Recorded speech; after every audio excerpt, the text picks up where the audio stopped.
Un aplauso bien grande para David todos. ¿Costa? Gracias. Bueno, como me presentaron, mi nombre es David Bencardino. Yo soy socio y cofundador de DueLegal. Es una firma que se encarga o tuvo el propósito que nace en pandemia para apoyar la innovación, el emprendimiento y lo que hoy en día conocemos como startups y scale-ups colombianos. ¿Cuál es nuestro propósito? Nosotros tenemos 3 barreras o 3 estrategias principales. La primera es que debido a nuestra cercanía con las startups, tenemos un componente de happiness totalmente enfocado al happiness del cliente, algo que no se ve mucho en las oficinas de abogados, porque las oficinas de abogados están muy concentradas en el producto, en la jerarquía, en cómo se hacen las cosas, en la revisión y en el loop, y se enfocan muy poco en el cliente. De ahí nace que a casi nadie le gusta ver un abogado. Nosotros queremos, y es la estrategia que tenemos, ser algo que la gente quiera tener. Así como es necesario tener un contador que esté siempre acompañando a una empresa, nosotros queremos ser los abogados que estén siempre acompañando a las empresas. Evitar cualquier error, mitigar el riesgo y sacar adelante los proyectos de mis clientes es mi mayor bandera. La segunda es la eficiencia, también de lo mismo. Yo también trabajé en grandes corporaciones y el problema era el mismo. Hasta para hacer una propuesta comercial, una firma de abogados se demora 8 días, 9 días. Mientras revisan mientras cobran las 3 horas junior, las 3 horas senior, las 3 horas gerente, las 3 horas socio. Cuando hacen la estructura de costos se vuelve excesivamente minucioso, lo cual va en contra de la velocidad en materia comercial.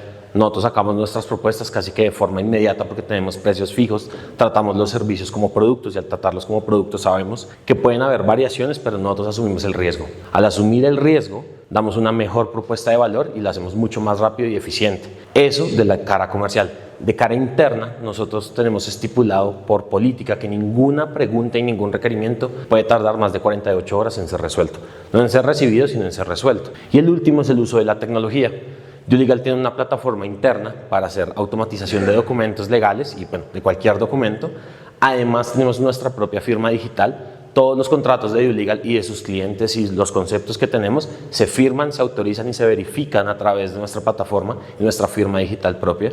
Y lo último es la lectura y revisión de documentos a través de diferentes APIs que nos permiten aplicar inteligencia artificial a los documentos. ¿Para qué? Para que usted no tenga que venirme a preguntar cosas muy sencillas, o a mí o a mi equipo, que usted ya sabe cuál va a ser la respuesta. ¿Cuáles son los riesgos del contrato? Usted tiene un contrato de mandato. Seguramente vamos a hablar de multas, vamos a hablar de cláusulas penales, vamos a hablar de terminaciones anticipadas, terminaciones unilaterales, renovaciones.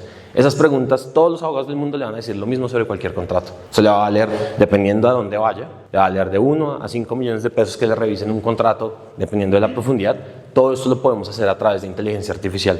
Realmente el flujo de preguntas que puede tener un contrato es muy similar en todas las ocasiones. Las respuestas son diferentes, pero el flujo de preguntas es el mismo. Y estoy acá porque nosotros tenemos una cercanía con todo el tema de la inversión al estar tan cerca de las startups. En este punto voy a hablar particularmente del acercamiento que deben tener desde un punto de vista tributario.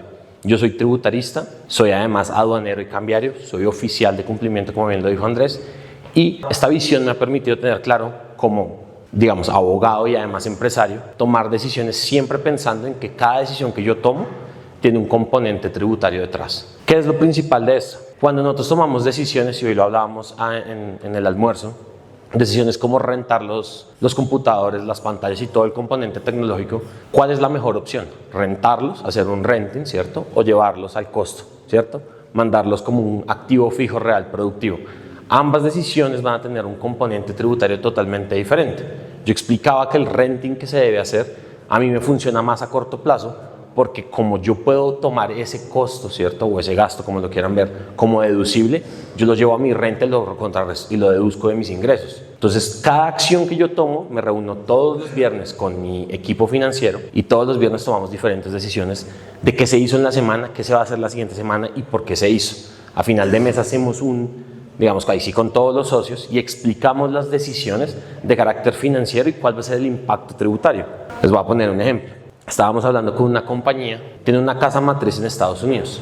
La casa matriz en Estados Unidos decidió dar como un bono a sus trabajadores, decidió dar un descuento de las acciones que ellos tienen en la bolsa de Nueva York. Estuvimos revisando constantemente la decisión que se tomó en años anteriores porque los comenzamos a asesorar en este punto y nos dimos cuenta que el descuento que se hace sobre la acción que se compra se podía interpretar a través de la sucursal en Colombia como un ingreso laboral. Por lo tanto, al ser determinado un ingreso laboral, aquellos que hayan comprado 20 millones de pesos en acciones y el descuento de esos 20 millones de pesos haya sido, no sé, el 50, 10 millones de pesos de eso iba a estar registrado como un ingreso laboral.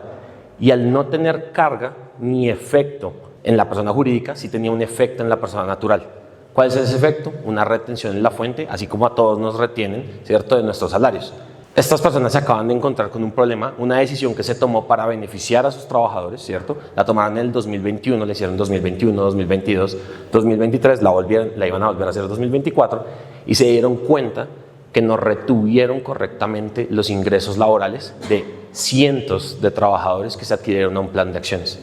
Una decisión tan sencilla puede provocar un requerimiento especial de la DIAN que luego va a hacer, no solo en el impago total, sino en la recaracterización del concepto, porque lo van a volver laboral, y además una sanción.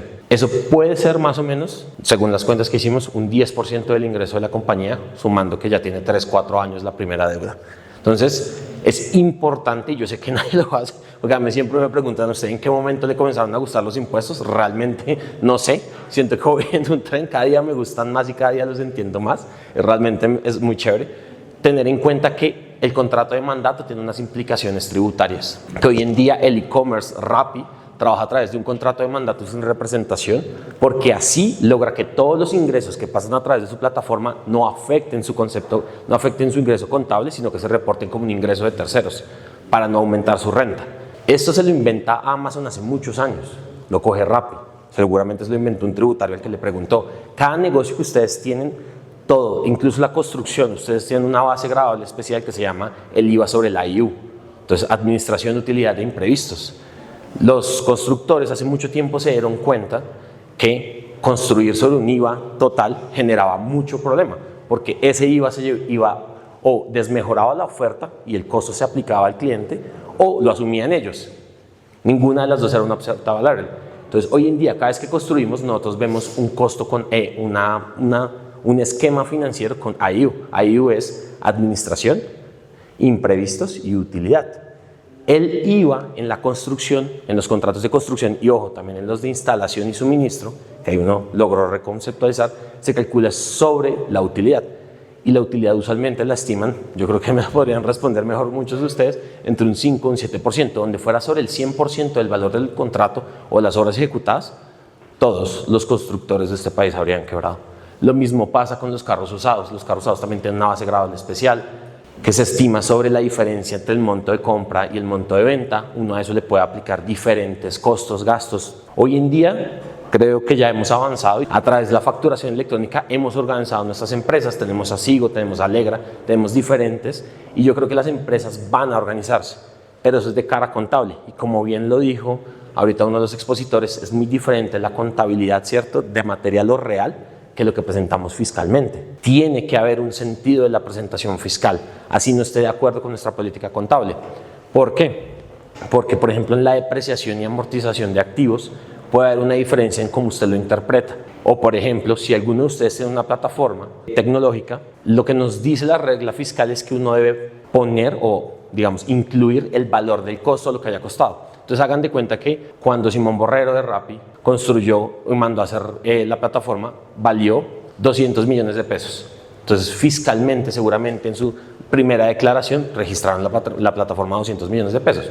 Como ya estuvo registrada, tiene que haber un sentido lógico sobre ese patrimonio.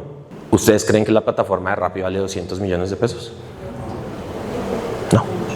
Pero no lo puede modificar fiscalmente porque donde incluyera que esa plataforma no vale 200 millones de pesos, sino una realidad 10 mil millones de pesos, tendría una renta por comparación patrimonial, en la cual la DIAN le va a preguntar, oiga, si usted antes tenía, no sé, 5 mil millones de pesos en activos y ahora usted le puso 9.800 millones solo por el valor de la plataforma, ¿por qué no me paga más renta? Usted no va a hacer eso. De ninguna forma usted va a adquirir esa deuda, literalmente tributaria, esa carga tributaria, simplemente por reconfigurar fiscalmente, además de que hay unos límites, reconfigurar fiscalmente esa plataforma. Usted debe hacerlo en su contabilidad de cara a las normas NIF, no de cara a las normas fiscales. Entonces hay que entender, ¿cierto?, que la asesoría tributaria cada día cobra más relevancia y no tanto de cara a lo contable, sino de cara a lo fiscal. tenemos que tener claras que además cada 2 años estamos haciendo una reforma tributaria. Ya se propuso otra reforma tributaria, seguramente al final de este gobierno tendremos la tercera reforma tributaria, sin entender ni siquiera los efectos de la misma, porque este es el primer corte fiscal que tenemos de esa reforma tributaria. Eso quiere decir que al sol de hoy no hemos visto la primera aplicación ni recaudo tributario, ya se está planteando otra. Entonces cada 2 años tenemos nuevas normas tributarias, se vuelve más complejo el tema, se vuelve más difícil de navegar y afecta más a las empresas. Y donde la DIAN en algún momento comienza a hacer el verdadero recaudo que debería ser a través de ampliar su base de funcionarios y no de complejizar las normas tributarias, los emprendedores que están buscando una plataforma para inversión se van a ver muy enredados, porque no vamos a tener claro cómo actuar, vamos a tener un montón de pasivos, errores, pecados de cara a un due diligence tributario que se van a ver como un problema, ¿cierto? Como un pain al inversionista y nos va a bajar la valorización que seguramente le dimos a nuestros esfuerzos de años a los que llamamos empresa. Entonces cierro con esto, hay que tener mucho cuidado de cara al tema tributario. Estamos haciendo un esfuerzo como país de cara al tema contable y eso está perfecto, pero realmente hay que apreciar el tema tributario y entender la diferencia, como lo dijeron, entre esta parte contable que la debemos tener supremamente organizada y la parte tributaria, lo que le reportamos a la DIAN, a las secretarías de Hacienda, lo que hablamos de retención. Todo este tema hay que tenerlo uno a y hay que tener cuidado, entenderlo y configurarlo correctamente. Feliz tarde.